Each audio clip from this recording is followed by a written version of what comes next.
नमस्कार दोस्तों, आप सभी लोगों का हार्दिक स्वागत, अभिनंदन और आभार। आज हम बात करने जा रहे हैं 8 Lord into the 4th house. जब कुंडली में अष्टम भाव के स्वामी चतुर्थ भाव में विराजमान हो तो किस तरीके के रिजल्ट्स की उम्मीद की जा सकती है। अगर अष्टम भाव के स्वामी सूर्य देव हैं और वो चतुर्थ भाव में विराजमान है तो पहली पॉसिबिलिटी ये बनती है कि आपके और आपके बॉस के बीच में हर समय कोई ना कोई ईगो क्लैशेस होंगे, किसी ना किसी चीज से डिफरेंस ऑफ ओपिनियन होंगे। आप उनकी नहीं मानोगे, वो आपकी नहीं मानेंगे और एक ईगो क्लैशेस हर समय चलेंगे। यही स्थिति आपके पिताजी के साथ भी हो सकती है, पिताजी के साथ भी आपके डिफरेंस ऑफ ओपिनियन हो सकते हैं। अगर अष्टम भाव के स्वामी सूर्यदेव हैं और वो अच्छे से प्लेस्ड हैं और पॉजिटिवली प्लेस्ड हैं तो ये भी पॉसिबिलिटी बनती है कि आपके पिताजी बहुत अच्छी पोजीशन में हो, अच्छी पोस्ट पे हो, सीक्रेट सर्विसेज से जुड़े हो, रिसर्च से जुड़े हो। और यह भी पॉसिबिलिटी बनती है कि आपके पिताजी अध्यात्म से बहुत गहनता से जुड़े हो। यह भी पॉसिबिलिटी बनती है अगर सूर्यदेव अष्टमेश है तो। अगर चंद्रदेव अष्टमेश है और वो चतुर्थ भाव में विराजमान है और इसकी हम पॉजिटिव साइड देखें तो फिर हो सकता है कि ऐसे व्यक्ति की जो इंट्यूशन पावर है, जो उसकी पूर्व आभास होने की शक्ति है, वो बहुत अच्छी हो। और अगर नेगेटिव साइड में देखें तो ये इमोशनल इंस्टेबिलिटी को भी शो करता है, ये साइकोलॉजिकल इश्यूज को भी शो करता है। ये फियर हुआ, एंजाइटी, डिप्रेशन, फोबिया, इसको भी शो करता है अगर चंद्र अष्टमेश है और वो चतुर्थ भाव में विराजमान है तो। आपके और आपके माताजी के बीच में भी डिफरेंस ऑफ ओपिनियन हो सकते हैं अगर ये प्लेसमेंट है तो। माताजी की हेल्थ इश्यूज भी हो सकते हैं अगर चंद्रदेव अष्टमेश है तो। अगर अब हम मंगल देव की बात करें तो मंगल देव के साथ भी पॉजिटिव पॉइंट्स भी हैं, नेगेटिव पॉइंट्स भी हैं। देखिए, मंगल देव के साथ अगर वो अच्छे से प्लेस्ड है मंगल देव तो हो सकता है कि यही मंगल घर को संरक्षण देने का काम करे, घर को प्रोटेक्शन देने का काम करे।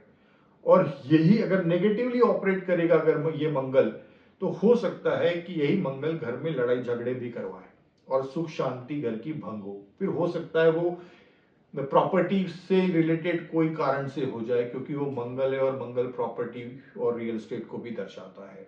तो मंगल देव अगर अष्टमेश है और वो चतुर्थ भाव में विराजमान है तो वो प्रोटेक्टर का भी काम कर सकते हैं और वो डिस्ट्रक्टर का भी काम कर सकते हैं। तो दोनों पॉसिबिलिटीज बनती है। अगर हम बुध देव, गुरुदेव और शुक्र देव की बात करें, ये तीनों सौम्य प्लैनेट्स हैं, शुभ प्लैनेट हैं और ये जब भी अष्टमेश रहेंगे और वो चतुर्थ भाव में जाएंगे तो कोई ना कोई लाभ कराएंगे, कोई ना कोई गेन कराएंगे। वो गेन हो सकता है कि वो इनहेरिटेंस से हो, पैतृक संपत्ति जिसको हम कहते हैं इनहेरिटेंस, उससे हो। ऑल ऑफ ए सडन कोई गेन हो जाए, रिसर्च से रिलेटेड कोई चीज हो, अध्यात्म से रिलेटेड कोई चीज हो, इंश्योरेंस का जो पैसा मिलता है उससे रिलेटेड उसके रिलेटेड आपको गेन हो जाए। बट कहने का मतलब ये है कि ये जो सॉफ्ट प्लैनेट है, बुधदेव, शुक्रदेव, गुरुदेव, ये आपको हर समय एक कहीं ना कहीं किसी ना किसी तरीके का गेन जरूर कराएंगे। चाहे वो फिर वो एजुकेशन के रिलेटेड हो, वो फिर वो प्रॉपर्टी के रिलेटेड हो, या फिर वो हार्ड कैश के रिलेटेड हो, ज्वेलरी के रिलेटेड हो, तो वो कहीं ना कहीं ये गेन को दर्शाता है अगर ये प्रॉपरली प्लेस्ड है और इन पे कोई मैलिफिक इन्फ्लुएंस नहीं है तो। अगर इन पे कोई मैलिफिक इन्फ्लुएंस आ जाए, अशुभ ग्रहों की दृष्टि आ जाए तो रिजल्ट्स में चेंज हो जाएगा। अगर अष्टम भाव के स्वामी शनिदेव हैं और वो चतुर्थ भाव में विराजमान हैं तो फर्स्ट ऑफ द लाइफ में तो प्रॉब्लम्स रहेंगी, स्ट्रगल्स रहेंगी। बट जैसे जैसे लाइफ आगे बढ़ेगी, लाइफ में ट्रांसफॉर्मेशंस आएंगे, लाइफ में स्टेबिलिटी आएगी, जो कि first half of the life में इंस्टेबिलिटी थी, स्ट्रगल था, घर में कोई ना कोई प्रॉब्लम्स थे, कोई ना कोई कन्फ्लिक्ट्स होंगे, कोई आपदाएं होंगी। तो घर का एटमॉस्फेयर, अगर शनिदेव है अष्टमेश, तो घर का atmosphere first half of the life में, बचपन में ठीक नहीं होगा, बट धीरे धीरे वो इवेंचुअली ठीक हो जाएगा और फैमिली में स्टेबिलिटी आ जाएगी और एक सुख शांति का एटमॉस्फेयर आप एक्सपेक्ट कर सकते हो।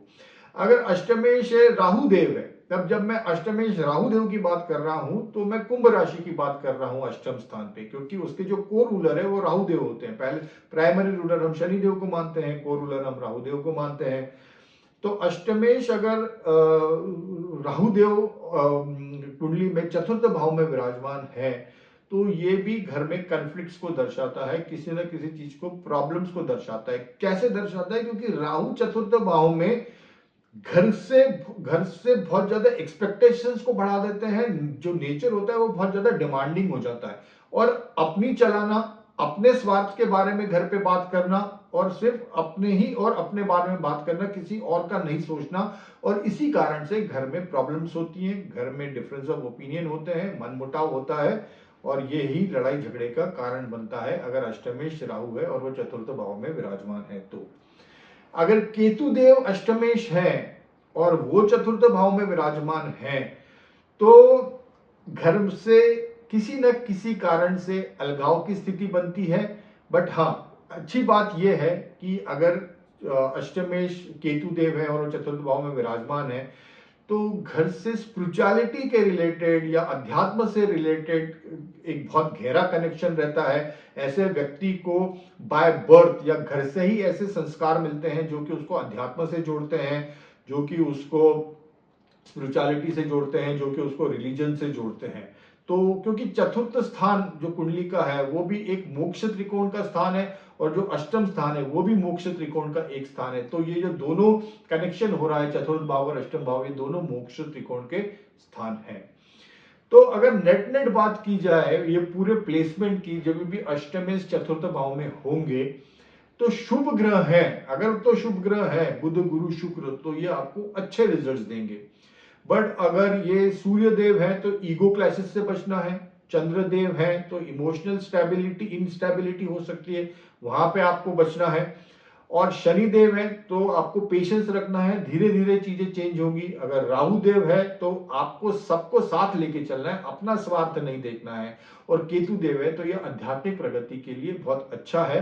बट ये यहाँ पे अलगाव की स्थिति बनती है, तो यहाँ पे भी आपको ध्यान रखना है कि आप घर में रहो और घर में सबके साथ रह के अपने आप को घर में इन्वॉल्व करो। एक वो टेंडेंसी होती है कि अपन अपनी डायरेक्शन में अलग चलते हैं, घर में क्या चल रहा है पता ही नहीं रहता है, तो वो वहां पे फिर प्रॉब्लम क्रिएट हो जाती है।